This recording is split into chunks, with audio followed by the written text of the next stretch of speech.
जय श्री कृष्णा। आपके अपने लड्डू गोपाल कृष्णा ब्लॉग चैनल में स्वागत है। तो आज हम बात करते हैं मंगलवार व्रत के बारे में। मंगलवार का दिन हनुमान जी को समर्पित होता है। तो हम बात करेंगे कि हमें मंगलवार का व्रत कब और कैसे करना चाहिए। हमें हनुमान चालीसा, सुंदरकांड, बजरंग बाण का पाठ हमें कैसे करना चाहिए और कब करना चाहिए। तो सारी जानकारी आज की इस वीडियो में हम देंगे। मंगलवार व्रत में हमें क्या खाना चाहिए, क्या नहीं खाना चाहिए। तो बने रहिए वीडियो के लास्ट तक। वीडियो अच्छी लगे तो चैनल को लाइक और सब्सक्राइब जरूर करें। हनुमान जी श्री राम जी के परम भक्त हैं। माना जाता है कि मंगलवार के दिन हनुमान जी की पूजा करने से भक्तों के सभी प्रकार के कष्ट दूर हो जाते हैं। इसीलिए कहते हैं, कष्ट मिटे सब पीरा, जो सुमिरे हनुमत बलबीरा। ऐसे में अगर आप मंगलवार की पूजा में कुछ विशेष बातों का ध्यान रखते हैं तो बजरंग बली जी आपकी कृपा से आप ऊपर बनी रहेगी।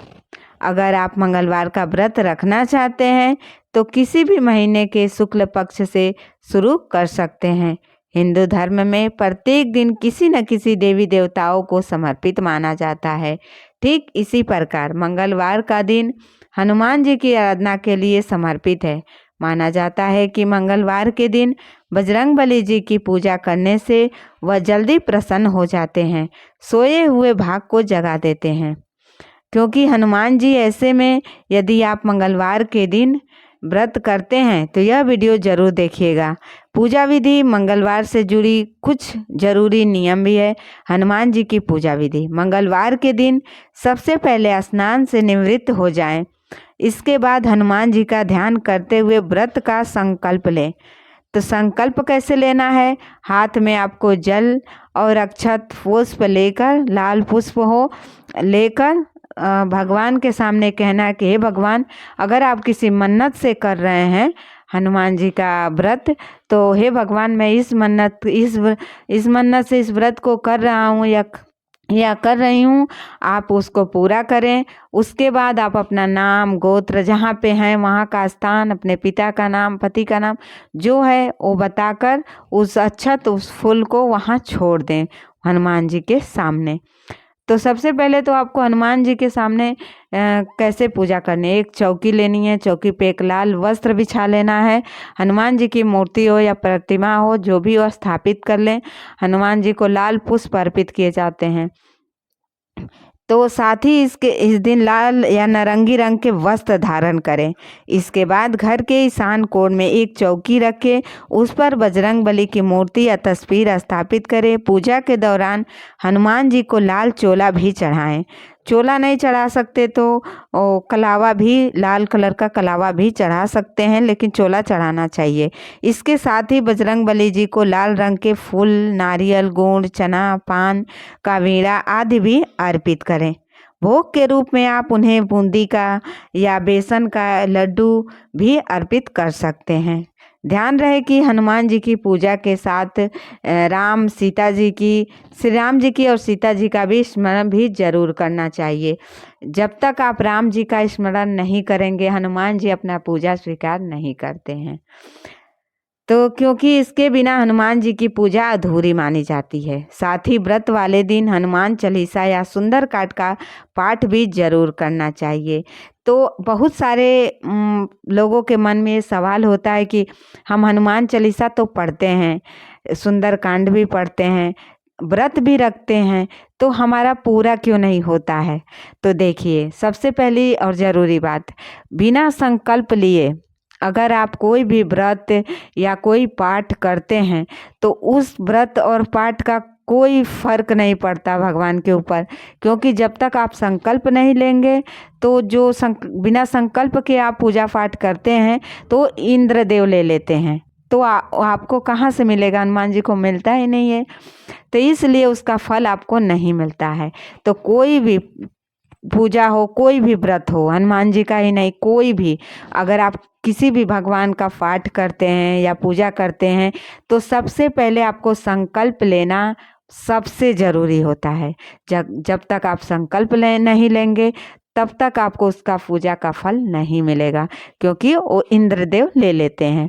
तो इसलिए आप हनुमान चालीसा जब व्रत रखें तो उसी दिन संकल्प ले कि आप इतने व्रत करेंगे और इस हनुमान चालीसा का पाठ करेंगे या सुंदरकांड का पाठ करेंगे, तो कह के ही आप उस व्रत को शुरू करें, तो आपको उसका फल प्राप्त होगा आपको।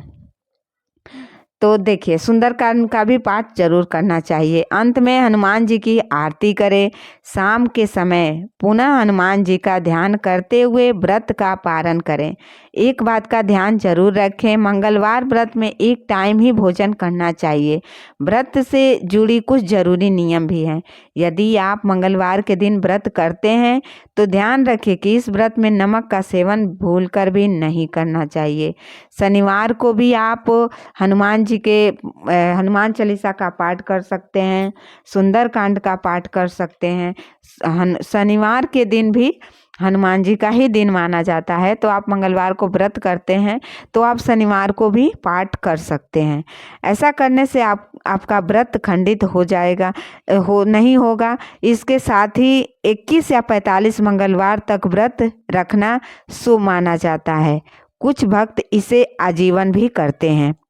आखिरी मंगलवार को अगर आप 21 मंगलवार व्रत करने का संकल्प लिए हैं या 45 मंगलवार व्रत करने का संकल्प लिए हैं, तो जिस दिन 45वां मंगलवार पड़ेगा उस दिन लास्ट के दिन उद्यापन करना जरूर करिएगा। उद्यापन करना जरूरी होता है।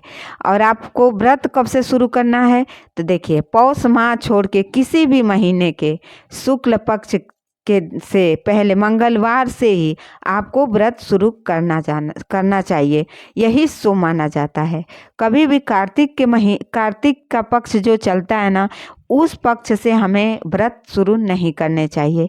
हमें कभी भी शुक्ल पक्ष से ही व्रत शुरू करने चाहिए कोई भी। और कभी भी औरतों को हनुमान जी का चोला नहीं चढ़ाना चाहिए। इस बात का भी आप ध्यान रखें। आप व्रत रख सकती हैं, पूजा कर सकती हैं, हनुमान जी को सिंदूर अर्पित कर सकती हैं, लेकिन भगवान के रूप नहीं, भाई के रूप में आप मान के आप ये सब कर सकती हैं। लेकिन हनुमान जी को चोला जो अर्पित किया जाता है वो महिलाओं को नहीं करना चाहिए, भूल से भी ना करें। और हनुमान जी को स्पर्श भी नहीं करना चाहिए। आप स्पर्श कर, जैसे कि आप सिंदूर चढ़ाएं तो ऊपर से ही ऐसे चढ़ा दें, स्पर्श नहीं करना चाहिए। लेकिन अगर आप उनको भाई मान के पूजा कर रहे हैं तो कर सकती हैं। बाकी औरतें भी पूजा कर सकती हैं, हनुमान चालीसा का भी पाठ कर सकती हैं, इसमें कोई मतलब रोक नहीं है। और सुंदरकांड का भी पाठ आप कर सकती हैं। देखिए, बहुत लोग क्या करते हैं, बजरंग बाण का पाठ करते हैं। तो देखिए, हमें बजरंग बाण का पाठ कब करना चाहिए, जैसे कहते हैं ना कि जब सर से ऊपर पानी निकलने लगता है, जैसे हमारा प्राण कंठ में आ जाता है ना, तब हमें बजरंग बाण का पाठ करना चाहिए। बजरंग बाण का पाठ हमें ऐसे नहीं करना चाहिए। जब कोई ऐसी मजबूरी आ जाए कि हमें बजरंग बाण का पाठ करना ही पड़े, तब करना चाहिए। बजरंग बाण का पाठ हमें हर समय नहीं करना चाहिए। तो ये रही मंगलवार व्रत की पूजा विधि, नियम, उद्यापन कैसे करें। तो वीडियो अच्छी लगी हो तो चैनल को लाइक और सब्सक्राइब जरूर करें। जय श्री राम।